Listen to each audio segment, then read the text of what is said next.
मुझे गम और मुसीबतों में सहारा देकर, मुझे गम और मुसीबतों में सहारा देकर, मेरे पापों का बोझ लेकर अपने ऊपर, मेरे पापों का बोझ लेकर अपने ऊपर, क्रूस पर खून अपना बहाया, क्रूस पर खून अपना बहाया, मेरा जीवन बदल गया।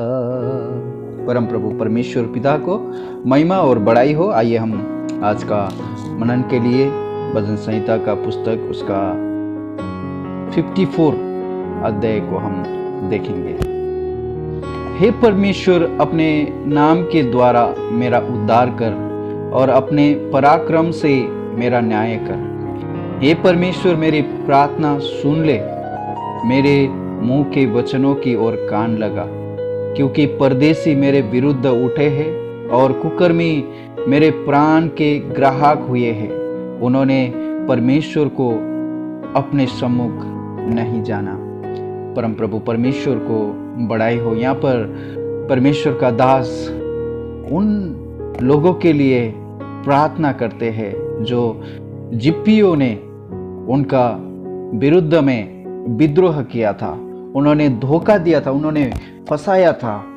पहला सामुएल का पुस्तक उसका 23 अध्याय 14 वचन में हम देखते, तब दाऊद जंगल के गढ़ों में रहने लगा और पहाड़ी देश के जीप नामक जंगल में रहा और शाऊल उसे प्रतिदिन ढूंढता रहा, परंतु परमेश्वर ने उसे उसके हाथ में पड़ने नहीं दिया। इसका 19 वचन में देखते हैं, तब जिप्पी लोग गिबा में शाऊल के पास जाकर कहने लगे, दाऊद तो हमारे पास होरेस के गढ़ों में अर्थात उस हकीला नामक पहाड़ पर छिपा रहता है जो यसीमोन के दक्षिण की ओर है।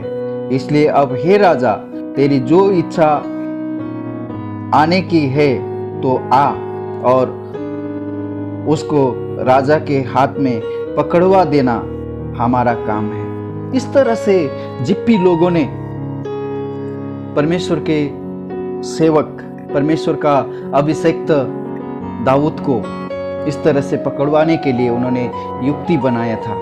इस तरह से उन्होंने उनको धोखा देने का काम किया था।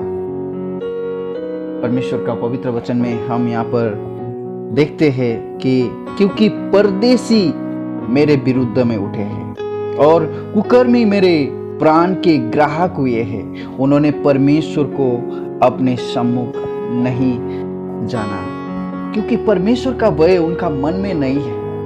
हमने 53 अध्याय में देखे थे कि मूल ने अपने मन में कहा कोई परमेश्वर नहीं है।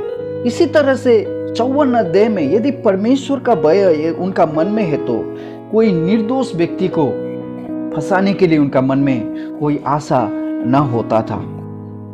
इसलिए 54 अध्याय का 3 वचन में परमेश्वर का दास यहाँ पर कहते हैं, क्योंकि परदेसी मेरे विरुद्ध में उठे हैं और कुकर्मी मेरे प्राण के ग्राहक हुए हैं, उन्होंने परमेश्वर को अपने सम्मुख नहीं जाना। 4 वचन, देखो परमेश्वर मेरा सहायक है, प्रभु मेरे प्राण को संभालने वालों के संग है, वो मेरे द्रोहियों की बुराई को उन्हीं पर लौटा देगा। हे परमेश्वर, अपनी सच्चाई के कारण उनका विनाश कर। यहाँ पर हम देखते हैं कि बड़े संकट के समय में परमेश्वर का दास परमेश्वर से प्रार्थना करते हैं इसी रीति से। उसका 6 वचन में देखते हैं, मैं तुझे स्वच्छ बलि चढ़ाऊंगा, हे यहोवा, मैं तेरे नाम का धन्यवाद करूंगा, क्योंकि ये उत्तम है, क्योंकि तूने मुझे सब दुखों से छुड़ाया है और मैं अपने शत्रुओं पर दृष्टि करके संतुष्ट हुआ हूं। ऐसा दुखों के समय में भी परमेश्वर का दास परमेश्वर को मन्नत मांगते हैं कि मैं स्वेच्छा बलि चढ़ाकर आपको धन्यवाद करूंगा। क्योंकि दाऊद का जीवन में हम देखें तो उनको शत्रु हमला करना एक आम बात था। कोई उनका जीवन में कोई अनोखा बात नहीं था, कोई नई बात नहीं था कि उनको शत्रु हमला कर रहे। 3 अध्याय का 7 वचन में भी आप देखते हैं, उठ हे यहोवा, हे मेरे परमेश्वर मुझे बचा, क्योंकि तूने मेरे सब शत्रुओं के जबड़ों पर मारा है और तूने दुष्ट का दांत तोड़ डाला है। उद्धार यहोवा ही से होता है। हे यहोवा, तेरी आशीष तेरी प्रजा पर हो।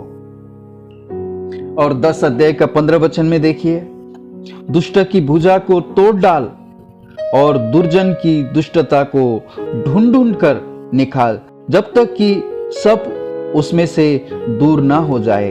यहोवा अनंत काल के लिए महाराजा है, उसके देश में से जाति जाति के लोग नष्ट हो गए हैं। कैसे दुख के समय में, कष्ट के समय में बाकी चीजों से बढ़कर परमेश्वर का सहायता को इंतजार करने वाले थे परमेश्वर का सेवक दाऊद। इसीलिए परमेश्वर कहते हैं, दाऊद मेरा मन के अनुसार का व्यक्ति है। प्रभु इन वचनों के द्वारा आप सबको आशीष और अनुग्रह करे।